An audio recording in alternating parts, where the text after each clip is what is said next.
जय जिजाऊ, जय शिवराय, जय शंभूराजे, एक मराठा लाख मराठा।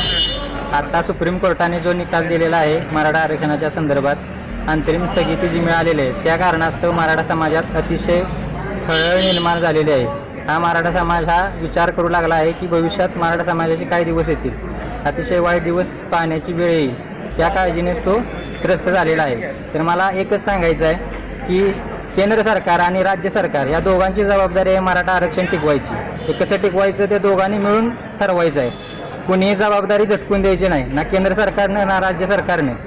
हेच मला सांगायचं आहे। एक मराठा लाख मराठा, जय जिजाऊ, जय शिवराय, जय शंभूराजे, हर हर महादेव।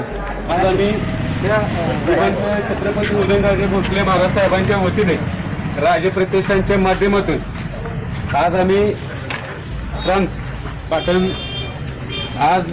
प्रांतांना आज आम्ही निवेदन देतोय की मराठा समाजावरती जो होत असलेला अन्याय आणि मराठा समाजाची बाजू प्रांतांनी सरकारच्या दरबारी मांडावी।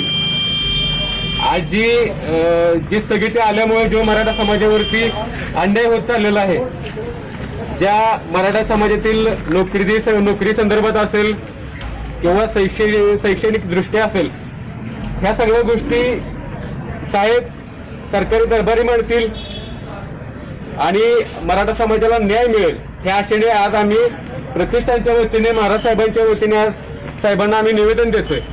आणि जर अन्यथा जर न्याय नाही मिळाला तर महाराज साहेबांनी सांगितलेलंच आहे की समाजाला काही कुणी अडवू शकत नाही, कारण की आज मराठा समाजाने लाखोच्या संख्येने मूकमोर्चे काढले, पण आता इथून पुढे हे लाखोच्या संख्येने मोर्चे निघणारच, पण मूकमोर्चे निघतील याचे आम्ही काही साहेब तुम्हाला म्हणजे सांगू शकत नाही।